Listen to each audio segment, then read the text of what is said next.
First of all, there were over 1,000 tickets turned in. And it's not just to do it. You got to go through the process to do it. It's not just here, take the tickets. We ended up giving over 200 tickets to veterans, 500 plus to teachers, over 150 to the police.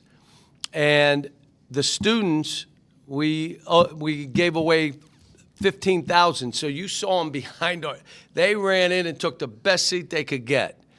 And I'm just saying, for them to do that on this day in this weather with what's going on, I thank the fans who turned in tickets and the ones that came here anyway.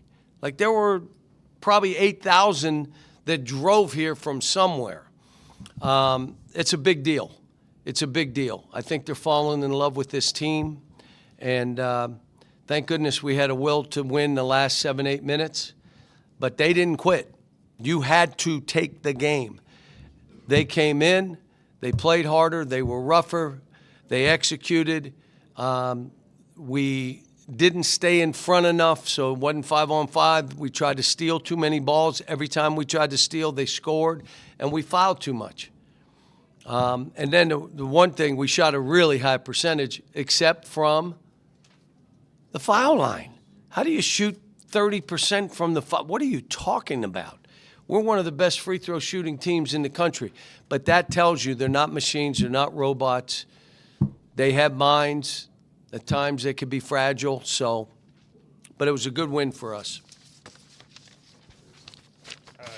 Just immediate reactions to Darius's performance tonight. What's it like coaching that from the sideline? You calling plays? Are you letting him go? What do you think of his? What we did was we said we're putting it in his hands and trying to space the court a little bit, give him room to go do something. But we had to stop running people at the ball. If you watch the game, why? What did they start doing? Yeah. They were trapping. So now you had to keep the court spaced, all right, so that he could go. But his performance, I'm looking at it like, look, let's just put it in his hands. And he was terrific. And he's such a good passer. If they do different things, he can get it. And then, like the last play where it was him, and I told TB, throw the dagger. It's coming to you. Because you knew they were going to go at Darius, and they did, and he throws it back to the kid, and he makes it. And the execution down the stretch was, we did some good stuff. You talked last time we spoke to you about not wanting this team to be arrogant after a win and a slow start, but how important was it to punch back, have the fight that y'all had in the second half tonight? They're learning about themselves. They're learning. I told them at halftime, you're going to learn something. You're going to give up. I don't care how you played in the first half. All I want to know is how you're going to play now in the second half. Can you get yourself going, or are you going to talk to yourself, I can't go, it's not my day, and I'm sad, my body language stinks, and I'm that, and I'm going to – well, the good news about playing 8 guys, I'm just looking for 5. Hang your head over here, that's fine. But we're playing the 5 that are going to fight like heck. But you're going to play team. Like today – as we were walking down the hall, they told me that, you know, this team lost, that team lost. A lot of people lost today, games, because this league is that way. There are no gimmies. And you go on the road, games are hard. Like the next game we have, Oklahoma on the road, hard game. Really hard game. You guys lost the rebounding battle 36-28. They had a lot of second chance points. Just what were they doing just to get in? They outworked us. Well, there are 2 things that happened.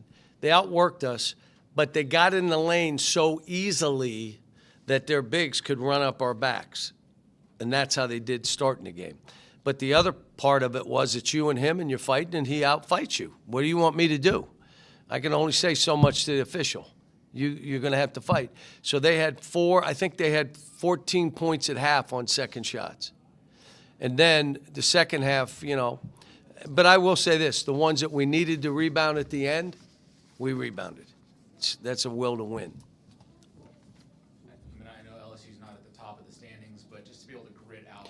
Well, let me say this. Their guard came back for the first time he played. They only had 1 loss to Texas Tech with him playing. So now they're a different team. And we knew they'd be different. I didn't know he'd have that kind of impact on the game. So you'll watch them now and you'll say, what happened? Well, the kid was out. He was out a month. And they were like 12-1. And so now he's back. I think, again, they played him 30-some minutes. I think you'll see a little different team. Yeah, Malik Thomas had a really important offensive rebound at 2 minutes to go. I guess, what was your assessment of two freshmen, Darius and Malik? And how they closed Big out plays. But here's the other thing he did. When in the first half we were dying, what'd he do? Made baskets and kept the game. We were only down 4 at half. I thought we were down 12. But he made baskets to make the game where it was manageable. You're down 12-13. You make a run, they make a run, you make a run, they make a big run, you make a run, you can't beat them. You gave them too much of a head start. So that's why when you're not playing well, or you're not, and again, we shot a big-time percentage in the second half from the 2 and 3. We just didn't make any free throws. What do you think it is about Darius that he's just able to turn a switch for maybe a quieter half to then just exploding? He's got an edge to him, and I just keep working on his body language because he doesn't understand. He gets mad at himself, and he kind of, well, you're affecting these other guys. They're looking to you, and you got to be the one talking, and you're fine, and then do your thing, and then how about this? Defensively, do what you're doing on offense. How about going and getting a couple rebounds so we can finish the game off like Malik Thomas did? But I love coaching. I love coaching this team.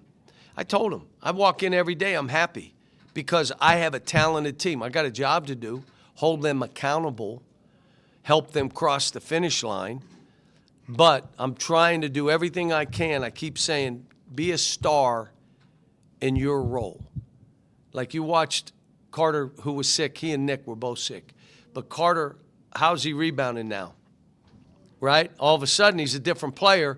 Be a star in your role. Go rebound that ball where no one else can jump 41 inches like you. Go. Drive the ball, car crash. Go. And then every once in a while, shoot a 3. But not if you're crowded. Drive it because it can't guard you. How about Billy? Is he a star in his role? How about TB? I want them. They're all different. Be a star in your role. And that means you got to come ready to play in a great mindset, in a great mood stated way. 12 points in the paint in the first half, 24 in the second half. What were you telling your guys at halftime, and what led them to finding more success around the rim in the second half? We didn't settle, and a lot of it was not posting the ball. It was driving the ball. And, we weren't setting great screens in the first half. Guys, I call it the slip out because I really don't want to hit somebody. I would slip out. And now we couldn't really get downhill. They, on the other hand, were holding screens. And I'm not saying foul. They just hit you and held, so you were fighting to get over it. We started doing the same in the second half, and I think it helped us. And you've coached a lot of amazing guards. What does Darius Acup do that kind of makes him stand out compared to the other guys you've coached? Well, because the guys I coached, I'm not – he's better than – no. I mean, there's some MVPs and stuff, the NBA, 2 of them. Bunch of rookies of the year, defensive players of the year.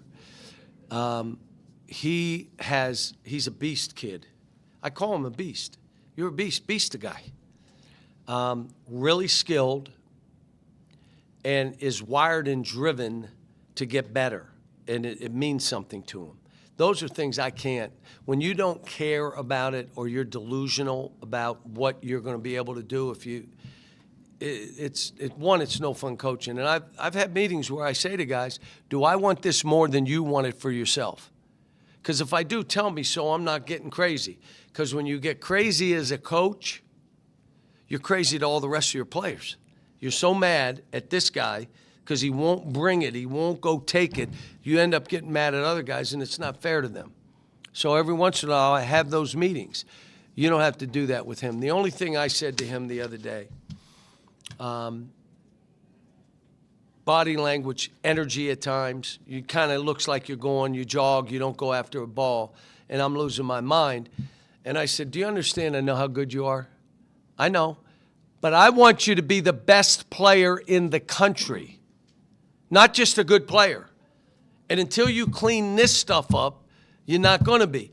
But anybody watching this game doesn't say, well, he's one of those guys. Now, I don't know what to tell you. I mean, he's legitimately good, and he plays on a team that really respects him, and he respects everybody.